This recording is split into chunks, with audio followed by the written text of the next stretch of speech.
Assalamualaikum warahmatullahi wabarakatuh. Ini adalah pertemuan ketiga dari mata pelajaran ilmu penyakit. Hari ini Ibu akan membahas tentang penyakit sistem otot dan rangka atau muskuloskeletal. Penyakit sistem otot dan rangka atau muskuloskeletal. Nah, di sini ada 6 materi, yaitu A. Fraktur, B. Rematik, C. Osteoporosis,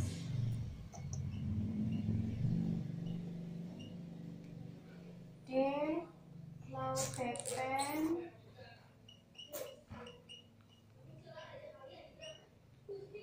E. Osteomalacia,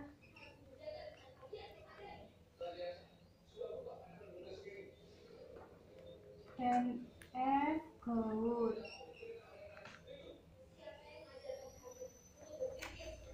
Di sini sekalian Ibu bagi tugasnya ya, karena kalian ada sekitar 30 siswa. Jadi nanti tugasnya adalah saya bagi berdasarkan nomor absen. Jadi fraktur ini adalah nomor absen 1 sampai 5. Rematik ini adalah nomor absen 6 sampai 10. Osteoporosis ini 11 sampai 15. Terus kemudian low back pain 15 sampai 20. Terus osteomalacia ini nomor absen 21 sampai 25. Terus kemudian nomor 25 sampai akhir ini adalah tugas untuk gout ya. Tugasnya ini adalah tugas individu. Kalian membuat laporan pendahuluan. Laporan pendahuluan ini dikumpulkan seminggu setelah ini, yaitu berarti pada hari Kamis minggu depan ya. Deadline-nya Kamis minggu depan. Kamis minggu depan. Sudah dicatat semua ini? Sudah, kalau sudah Ibu hapus.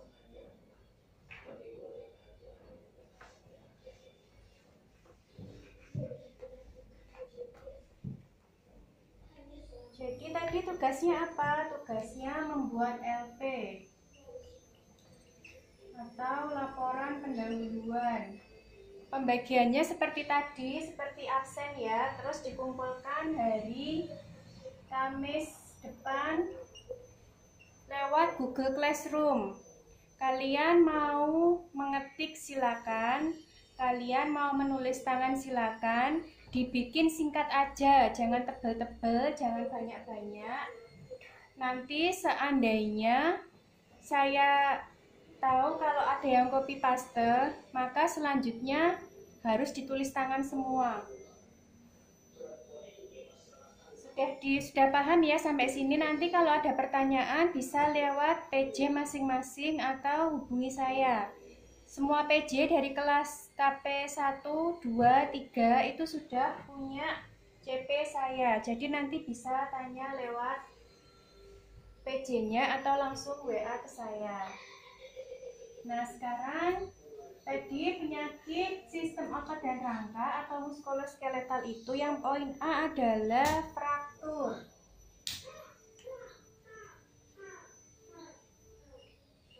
Fraktur itu adalah kalau bahasa awamnya orang menyebutnya patah tulang.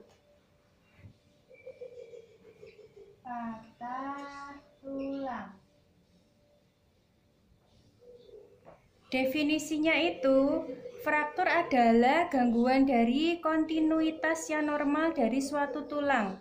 Jika terjadi fraktur, maka jaringan lunak di sekitarnya juga seringkali terganggu.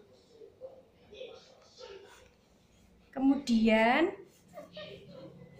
ini adalah definisi gangguan kontinuitas yang normal dari tulang. Yang normal dari tulang. Adik, jangan ganggu sana, sana. Jadi kalau tulang normal itu adalah seperti ini. Kalau misalnya dia kena fraktur, dia bisa patah seperti ini. Ini bisa seperti ini, atau mungkin juga malah kayak sedikit. Nah, nanti aku jelaskan macam-macam patah tulang. Bisa patah tulang benar-benar patah, atau patah tulangnya cuman sedikit kayak serpihan seperti itu. Terus kemudian sudah ya, definisi sudah. Kemudian penyebabnya atau etiologi. Etiologi atau penyebab. Penyebab dari patah tulang itu adalah tekanan berlebihan atau trauma langsung pada tulang yang menyebabkan suatu retakan sehingga mengakibatkan kerusakan pada otot dan jaringan. Kerusakan otot dan jaringan akan menyebabkan pendarahan, odem itu bengkak ya, dan hematom. Lokasi retak mungkin hanya pada tulang tanpa tulangnya bergeser. Menurut para ahli, dibedakan menjadi penyebab dari patah tulang dibedakan menjadi dua, yaitu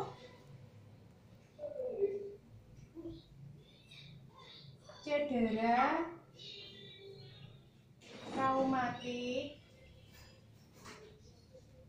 kemudian cedera patologi. Cedera traumatik itu disebabkan cedera langsung, misalnya pukulan langsung terhadap tulang sehingga tulang patah secara spontan. Kalau kalian lihat TV laga ya, film laga itu kan ada misalnya Jackie Chan mematahkan tulang lawannya, itu kan langsung detail gitu ya. Itu namanya cedera langsung. Cedera langsung. Ada juga yang disebut cedera tidak langsung. Cedera tidak langsung. Nah, cedera tidak langsung ini adalah pukulan langsung berada jauh dari lokasi benturan. Misalnya jatuh dengan tangan terjulur sehingga menyebabkan fraktur klavikula. Klavikula tahu ya? Sebelah sini. Sebelah pundak, istilahnya? Di bawah leher itu. Itu kalau cedera tidak langsung. Adik jangan ganggu sayang.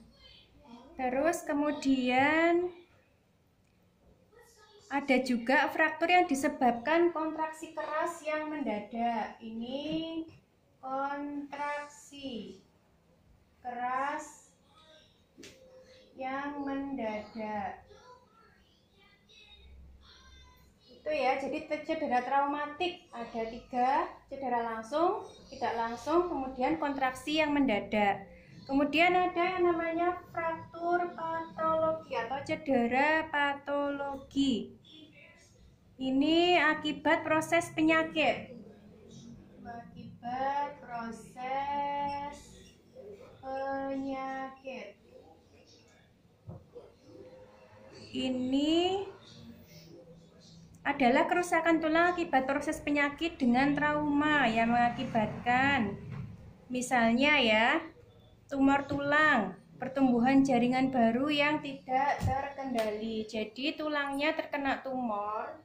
Saya jangan ganggu. Jadi tulangnya terkena tumor. Kalau tumor itu kan dia tumbuhnya tidak terkendali. Itu dia bisa mengakibatkan fraktur. Ini satu, tumor tulang. Terus dua, sayang kamu nonton TV sana loh, Dek. Yang kedua adalah infeksi. Infeksi ini bisa mengakibatkan fraktur. Ini contohnya osteomielitis, terjadi sebagai akibat infeksi akut atau dapat timbul sebagai salah satu proses yang progresif. Kemudian ada rakitis. 3. Rakitis. Terus kemudian yang keempat, stres tulang yang terus-menerus. Tulang bisa stres, Bu. Oh, bisa. Kenapa tulang bisa stres? Karena kalian misalnya bekerja. Kalian kerjanya tidak memperhatikan kondisi dari kemampuan tulang kalian. Dipres terus, dipres. Kemudian tulangnya kaget. Kaget jadi fraktur. Makanya biasanya kalau di pabrik-pabrik ada K3, kalau kalian pernah dengar ya, kalau habis ini ada yang mau melanjutkan ke kesehatan masyarakat, ada ilmu K3. K3 itu untuk dia mengukur seberapa kuat kemampuan tulang terhadap pekerjaan yang dilakukan oleh karyawan tersebut. Sudah sampai sini? Kemudian, sudah ya, sudah paham? Kemudian kita masuk ke tanda dan gejala fraktur. Etiologi sudah, sekarang kita masuk ke tanda gejala.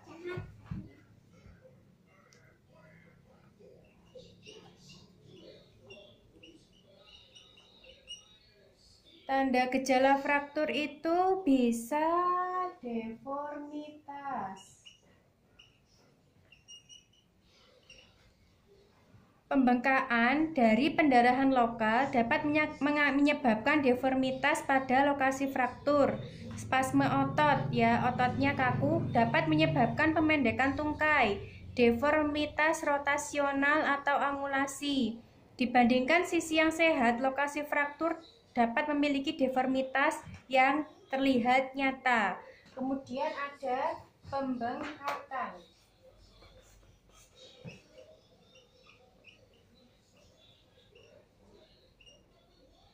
Ada pembengkakan.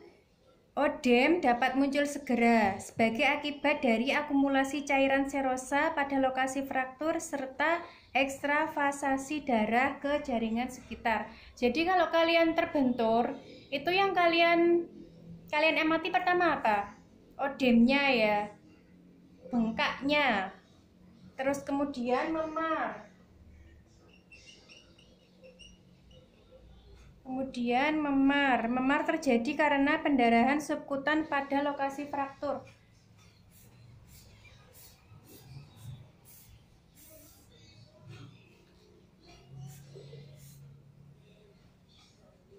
Kemudian spasme otot.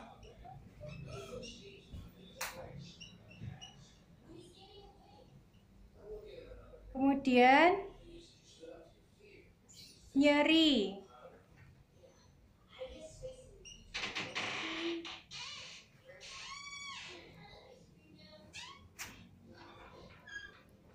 Kemudian kehilangan fungsi. Jadi misalnya dia bisa berjalan, karena dia fraktur maka dia tidak bisa berjalan. Itu yang dinamakan kehilangan fungsi. Kemudian gerakannya abnormal. Biasanya jalannya itu dia lurus, karena fraktur dia bisa menjadi agak pincang gitu ya. Itu yang dinamakan gerakan abnormal. Kemudian perubahan neurovaskular. Perubahan neurovaskular. Terus kemudian shock.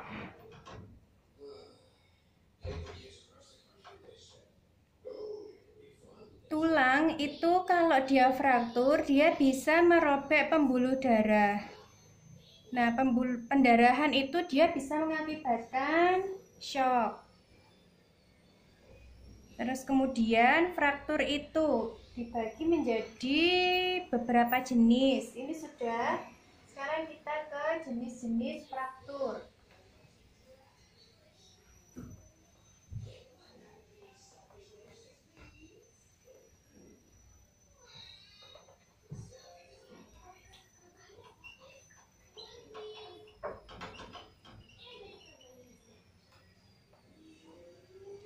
Jenis fraktur itu ada fraktur tertutup.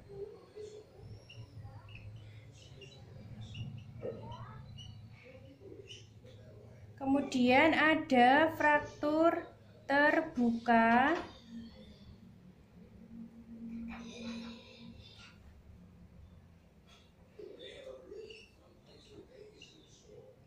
Dan fraktur kompleksitas.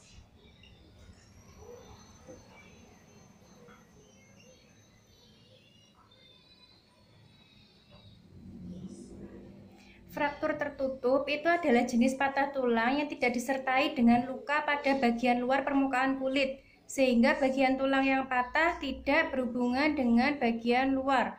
Ini kalau biasanya orang menyebutnya luka dalam. Luka dalam itu adalah fraktur tertutup. Nyatanya nggak luka, tapi dia fraktur dan tertutup. Jadi patah tulang tapi masih tertutup oleh kulit. Kemudian ada fraktur terbuka, kondisi patah tulang dengan adanya luka pada daerah yang patah sehingga tulang berhubungan dengan udara luar. Ini tulangnya kelihatan dengan mata telanjang, jadi nggak tertutup kulit. Kalau kalian lihat misalnya film perang-perangan ya, ada putih-putihnya, misalnya bagian tubuhnya patah, kelihatan putih-putihnya, itu namanya patah tulang terbuka. Tulangnya ikut menonjol keluar. Kalau fraktur kompleksitas ini adalah gabungan dari fraktur tertutup dan fraktur terbuka.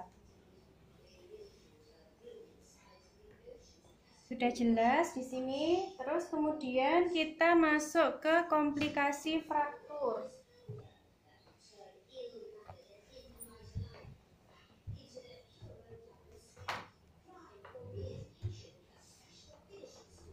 Komplikasi fraktur. Ada cedera saraf.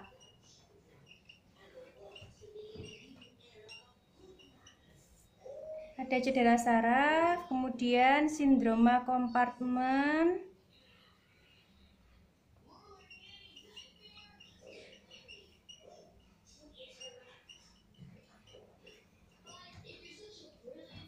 terus kemudian kontraktur Volkmann.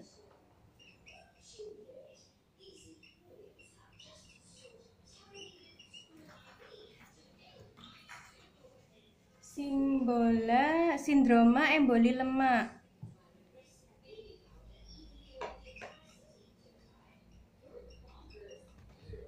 Ini komplikasinya. Kalau ada pertanyaan, komplikasinya apa aja? Komplikasinya adalah seperti itu. Cedera saraf, jadi fragmen tulang dan odem jaringan yang berkaitan dengan cedera mengakibatkan cedera saraf. Jadi yang perlu dilihat adalah pucat pada tungkai klien, kemudian teraba, bagiannya sakit terasa dingin, dan ada perubahan pada kemampuan klien untuk menggerakkan jari-jari atau tungkai. Jadi nanti kalian pemeriksaan fisiknya disuruh menggerakkan jari-jarinya seperti ini. Coba Bu digerakkan jari-jarinya. Kemudian sindroma kompartemen. Kompartemen otot pada tungkai atas dan tungkai bawah dilapisi oleh jaringan fasia yang keras dan tidak elastis yang tidak akan membesar jika otot mengalami pembengkakan. Kemudian ada kontraktur Volkmann. Kontraktur Volkmann adalah deformitas tungkai akibat sindrom kompartemen yang tak tertangani. Jadi ini adalah komplikasi dari kompartemen yang tak tertangani. Kemudian emboli lemak. Emboli tahu ya, emboli itu sumbatan. Emboli ini adalah sumbatan. Emboli itu adalah sumbatan yang muncul pada pasien fraktur. Nah, jadi lemak yang fraktur mengakibatkan lemak kan yang dari femur, tulang rusuk, fibula panggul itu dia menyumbat. Jadi dia menyumbat pembuluh darahnya. Itu yang dinamakan emboli lemak. Terus kemudian pemeriksaan diagnostik. Kita masuk ke pemeriksaan diagnostik.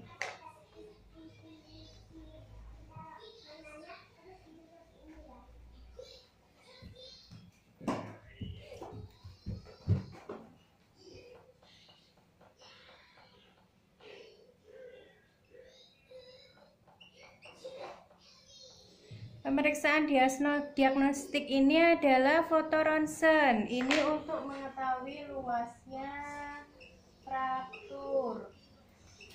Terus kemudian ada lagi scan tulang. Scan tulang ini untuk memeriksa jaringan lunak di sekitar fraktur. Terus ada lagi anteriogram.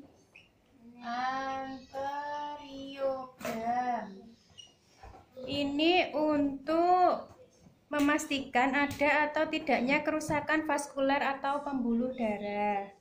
Kemudian ada HDL, hitung darah lengkap. HDL itu hitung darah lengkap. Ini untuk melihat apakah ada peningkatan leukosit, karena biasanya kalau fraktur itu ada peradangan. Peradangan itu meningkatkan leukosit. Terus kemudian kita masuk ke penata laksanaan.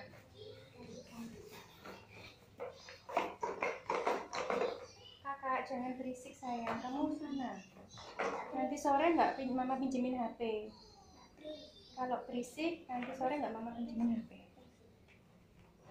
Kemudian kita masuk ke penata laksanaan medis.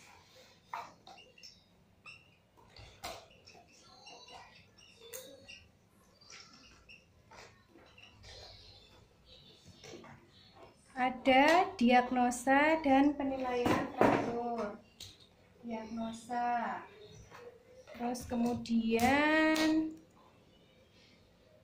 ada reduksi. Reduksi ini untuk mengembalikan panjang dan kesejajaran garis tulang yang dapat dicapai dengan reduksi tertutup atau reduksi terbuka. Jadi reposisi dari tulangnya.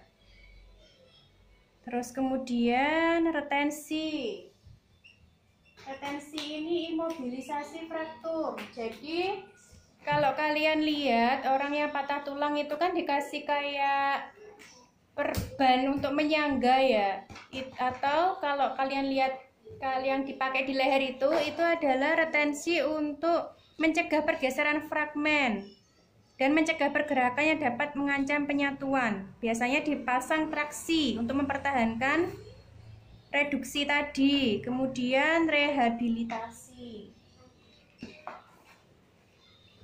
Nah, ini biasanya orang dengan fraktur dia kan imobilisasi lama ya, retensi lama ini, jadi dia butuh rehabilitasi untuk mengembalikan fungsi-fungsi ototnya. Misalnya biasanya kita kolaborasi sama anak-anak dari fisioterapi untuk latihan berjalan ya, latihan menggerakkan tangan yang fraktur seperti itu. Terus kemudian saya kasih contoh diagnosa keperawatannya satu ya. Yang sudah jadi contoh ini jangan kalian masukkan LP lagi. Jadi nanti tugas kalian adalah mencari diagnosa selain yang sudah dicontohkan. Ini diagnosanya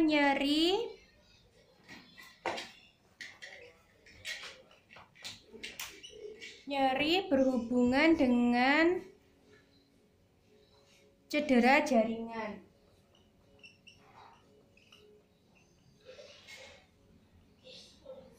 Nah, intervensi keperawatannya tujuannya apa? Tujuan nyeri berkurang. Kemudian setelah tujuan apa? Ada kriteria hasil. Kriteria hasilnya apa? Kriteria hasilnya nyeri hilang, nyeri berkurang, terus klien nyaman, klien merasa nyaman. Kemudian intervensinya apa? Ini sudah ya, di situ ada intervensi.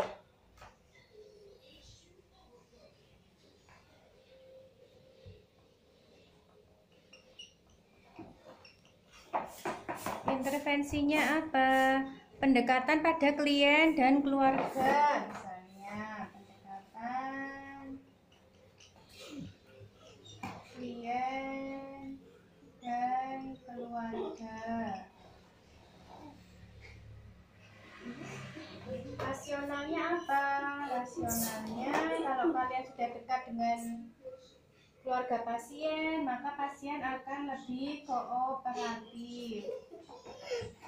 Kalau pasiennya lebih kooperatif, maka ketika kalian suruh pasien itu untuk misalnya untuk meredakan nyeri itu adalah dengan menarik nafas, dihitung kemudian dihembuskan, dia akan